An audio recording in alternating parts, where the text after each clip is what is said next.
James here. Why weren't you at the Waltons cocktails party? Do tell me, where are you going to live? Well, Vera's found a little cottage over at Woodthorpe. Charming place. Easy to run. We're not as young as we were. Yeah, but surely you'll miss Graysby Lodge, Oh, won't it's much too big for us now. you? When are you going to move? Well, not until we've signed the contract. We've had two different offers, you see. A good one from the council and a lower figure from the Scott Careys. Oh, Richard and Marjorie. Oh, you know them? I've met them out hunting. But I suppose you'll sell it to the council. Well, I don't know what Vera wants to do. She's turned down the council's offer. Why, if it's the higher of the two? Well, I'll tell you why.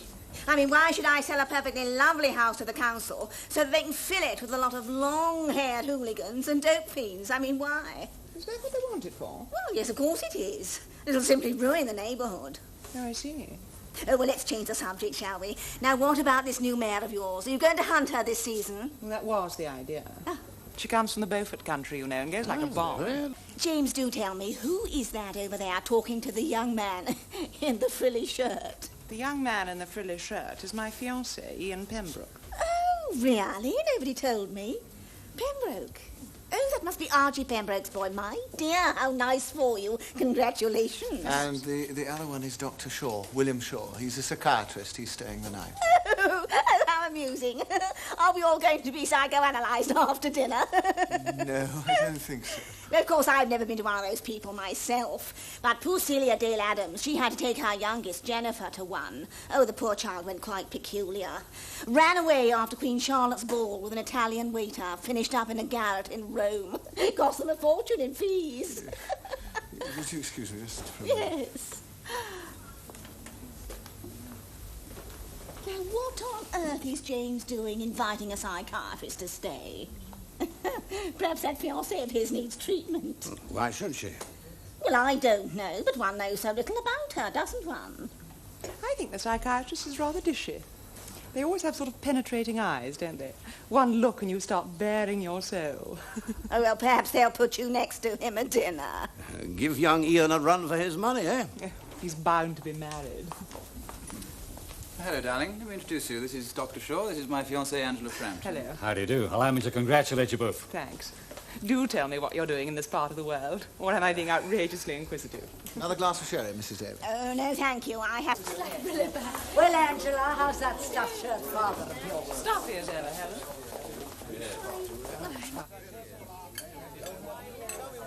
No, I know. I was very pleased, actually, because I like... You're new to the district, aren't you? Oh, I'm so sorry.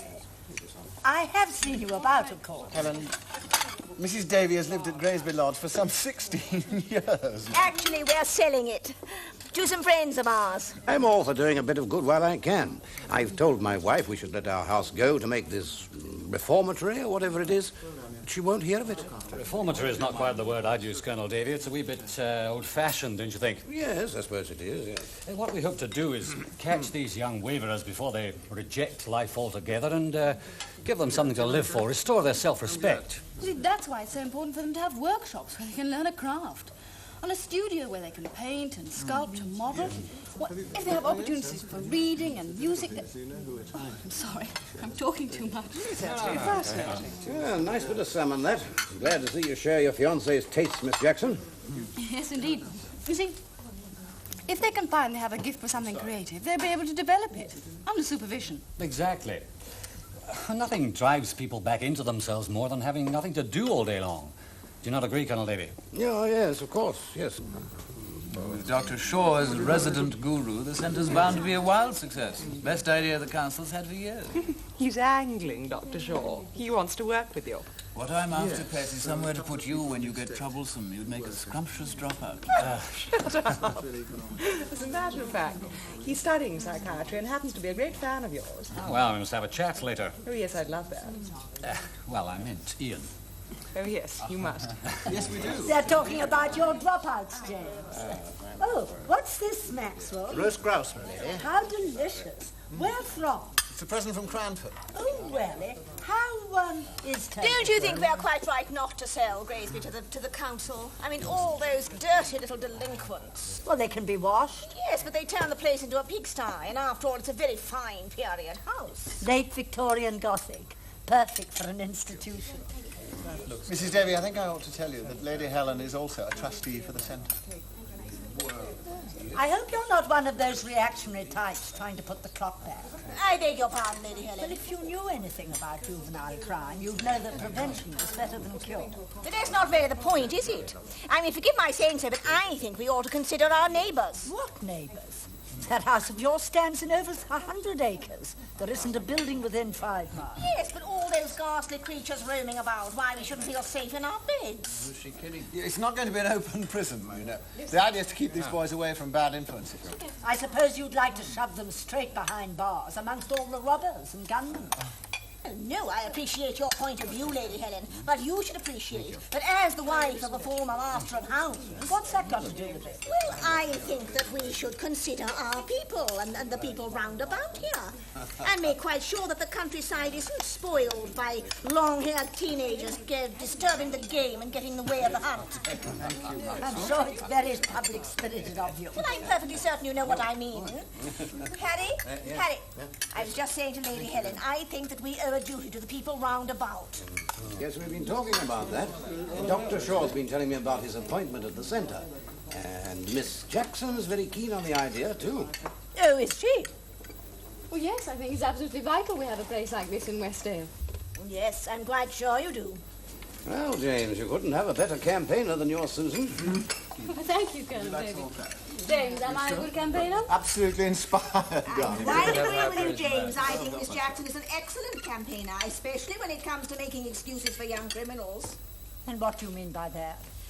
Well, Lady Helen, since you are so interested in criminal reform, I'm sure you must have read Miss Jackson's campaign in the Gazette last year on behalf of a young man who slashed the tyres of the mayor's car in the marketplace, who your father, Miss Frampton, sent to Borstal. Your article, Miss Jackson, demanding more humane methods of treatment for people like this was quite controversial. In fact, a lot of people say it inspired. Well, Harry, you read Miss Jackson's article, didn't you? A little more, grouse, madam. How clever of you to remember. She did write an article about that boy, yes. And you're right, Mrs. David, it was inspired because the boy in question happened to be my cousin. Well, I wasn't going to say so, but I did know. Forgive me, Angela, but I do think your father was a little harsh on Mike. Oh, he so often is. But he always repents in private. He used to be absolute hell in the army. I think I'm going to marry into that family. I'm sorry, I've got to admit that I did encourage you. I thought the boy was rather badly treated. Well, of course, if she wrote the article under orders and in defense of a relative. Even so, I meant every word of it. Surely Borstal should be the last resort. Isn't it better to spend money on helping these kids rather than on punishing them? Oh, but some sort of punishment is necessary. I mean, take a horse that refuses a fence. I quite agree with Miss Frampton. Now, why should we all be subjected to violence and abuse and obscenity just because teenagers are so mollycoddled? Are they, Mrs. Davy? I mean, do you think that's really so? It's true they have all the material things of life dangled in front of them nowadays in a way that suggests they have a right to them. But whose fault is that? I'd suggest it's the people that advertise and market the material things. And how can you prevent the spread of hooliganism when the newspapers are always glorifying it? I mean, you get the antics of the lunatic fringe splashed all over the front page. But what about the vast majority of young people who live decent, helpful lives? Why doesn't the press give them a bit of the glory? Well, of course, they'd never sell a newspaper if they did, would they? But this is beside the point. I mean, we are talking about juvenile delinquents. And I personally am sick and tired of reading about unbalanced teenagers trying to spoil our society. Do you fear them, Mrs. Davy? I mean, do you feel personally threatened? Well, of course she does. It doesn't take a psychiatrist to see that. Threatened? But why should I feel threatened? I mean, this sort of person just doesn't exist for me outside the newspapers and the television. I mean, provided we don't have to put up with them here. They just don't exist for me. Well, it's bloody well time you came down off your high horse and found out about the world you live in and what makes ordinary people tick. I'm very sorry. Would you care for some more, Angela? I am a glutton, aren't I? I always finish hours before anybody else. Oh, thank you, Maxwell. How delicious. I can't resist it.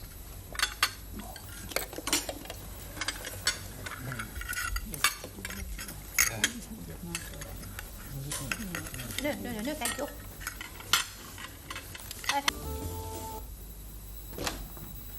Do come in. The bathroom's through there. No, thank you. So this is to be your bedroom, Susan? Oh, that's the idea, yes. Well, it was James's mother's room for over 30 years. I've always loved it. Sue? Oh, if I may call you Sue. Well, I've been calling you Angela all evening. Well, I was going to ask you if you'd settled a date for your wedding yet, so that Ian and I don't sort of clash with you. Oh, I shouldn't think there's any likelihood of that. It's supposed to be sometime in the autumn. Come and sit down, my dear. I certainly put my foot in it, didn't I? That woman's got the skin of a rhinoceros. So I should have kept my big mouth shut. No, you were perfectly justified in what you said. She was being tactless and provocative, and she deserved it. I have to apologise. I got so angry at her attitude towards this centre. Still, very bad manners, I suppose. James won't thank me for it. Oh, you mustn't worry what your fiancé thinks. That's the way to hell in most marriages. I said to mine, obey I shall not, and share only when I fancy.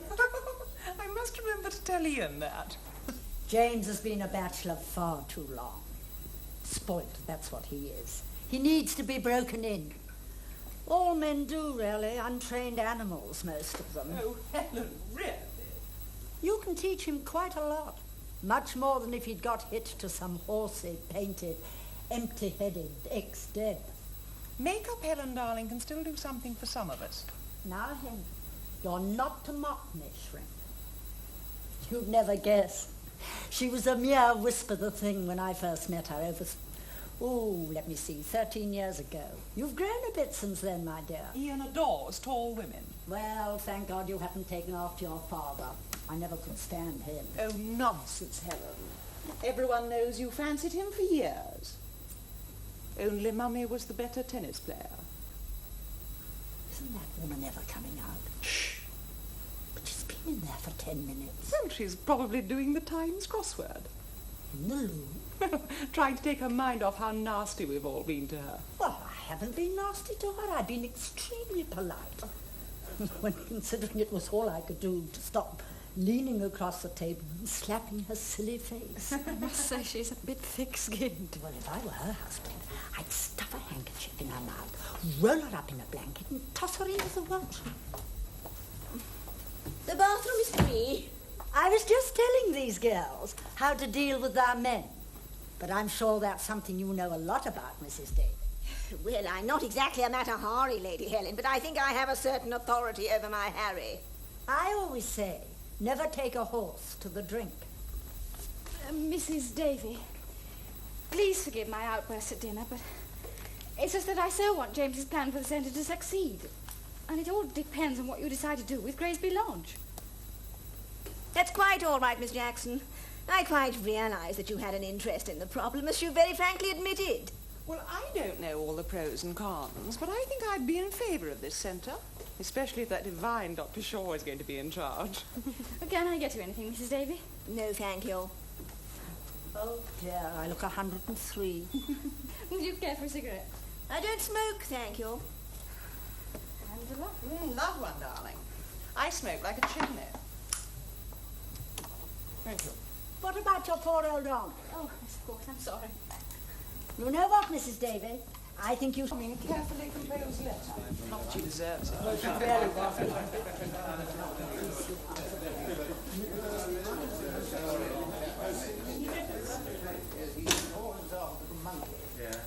But where is she? Well, Colonel Davis stood in the dining room. I heard his voice as we went by. Oh, well, then she must have gone home on her own. No, she hasn't, not Mrs. Davy. How do you know? Because she's hiding behind the curtains in the hall outside the dining room. Her feet are sticking out there as large as life. Well, I'm not surprised. Anyway, the silly woman won't be able to stay there all night. She'll have to break cover sooner or later. And when she does, we must all be very nice to her. Act as though nothing had happened. Give her a chance to regain her dignity. There you are, Mrs. Davy. Did you manage to get through all right? I beg your pardon. I thought you came downstairs to make a telephone call. Yes, I did get through. Thank you. I'm so glad. Do come and sit down, Mrs. Davy. The men will be another 20 minutes at least over their boat. Yes, they will, won't they? Well, thank God that's one good old British custom that the socialists haven't stamped out. Well, it's high time it was abolished, in my opinion. I never allow it in my house. Oh?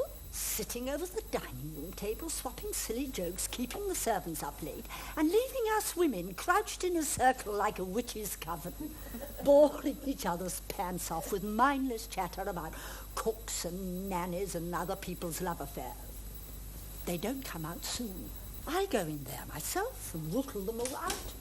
Ah, there you are, gentlemen, and about time. I'm sorry, have we been too long? Yes, you have. It's all right, darling. We've only just come downstairs, haven't we? She's quite right. Miss me? No. Well, I must say he's a damn good host, your nephew, Lady Harriet.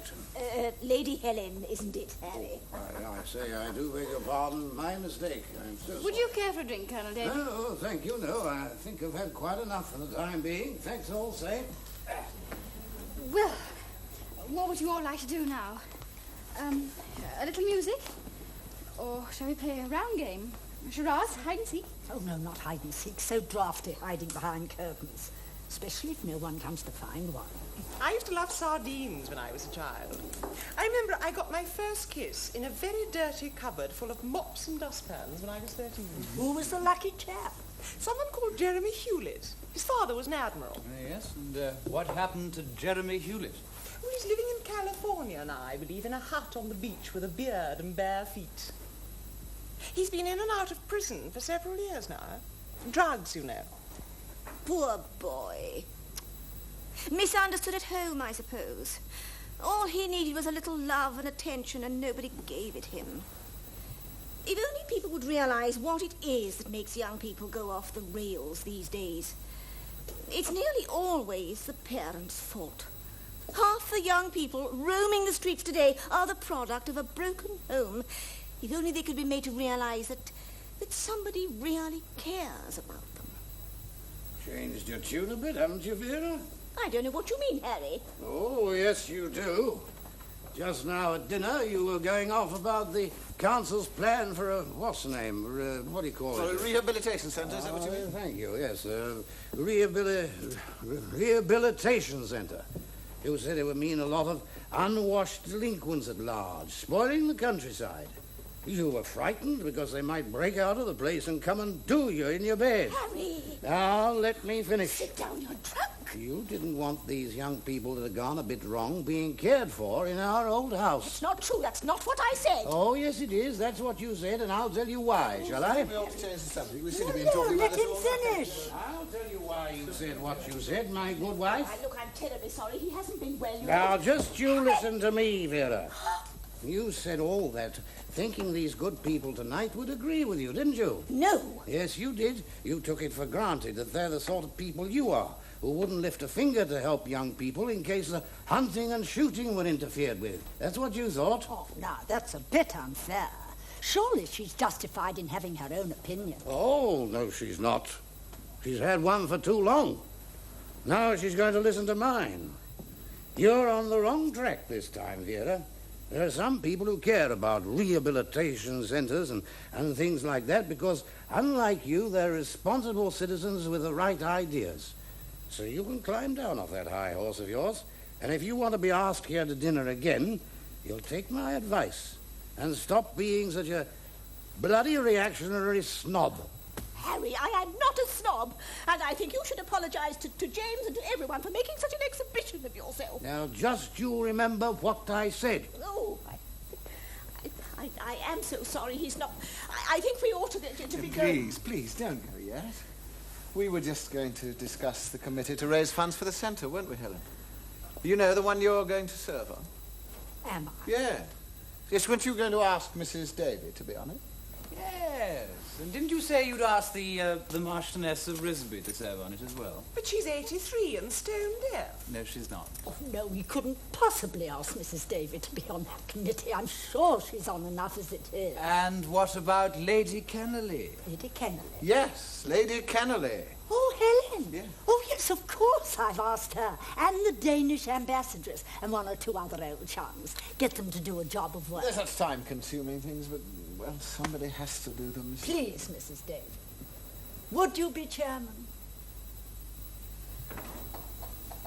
Well, if you really are stuck, I suppose I could find time. Well, that's marvellous. I give a little lunch party next week, and then we can make some more plans. Yes, we'll have a ball here in the autumn. That ought to raise a few pounds. Oh, yes, James, you must. Then we can all wear our tiaras and long white gloves and dance Viennese waltzes until 4 in the morning. We could ask one of the royal family to be a patron, couldn't we? Yes, if you want to. Oh, how splendid. Well, I really do think we must be going now because my husband has a very early start in the morning. He's shooting with the Lord Lieutenant. Aren't you, Harry? Yes, Vera, I'm quite ready. Oh, goodbye, Susan. It really has been the most splendid evening.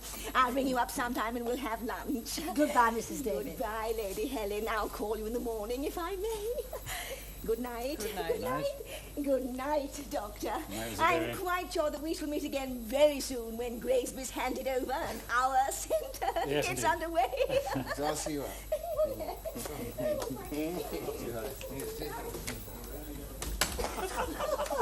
There you are, Dr. Shaw. You're on. Start Monday. I look forward to the confirmation of my appointment in due course. And don't forget, if you ever need an assistant... Oh, do try him. He really is quite clever and frightfully keen. Thank you. Come sit down. I feel like bursting into tears. But why? The whole evening was a huge success. Only thanks to you. I did my best to wreck it. Oh, I wouldn't say that, Sue. You stood up to her, Lady Helen stood up to her, her old man stood up to her, and like all thick-skinned bullies, she crumpled. And finally fell for the most outrageous exhibition of name-dropping I have ever heard. But it was. Well, it looks as though we...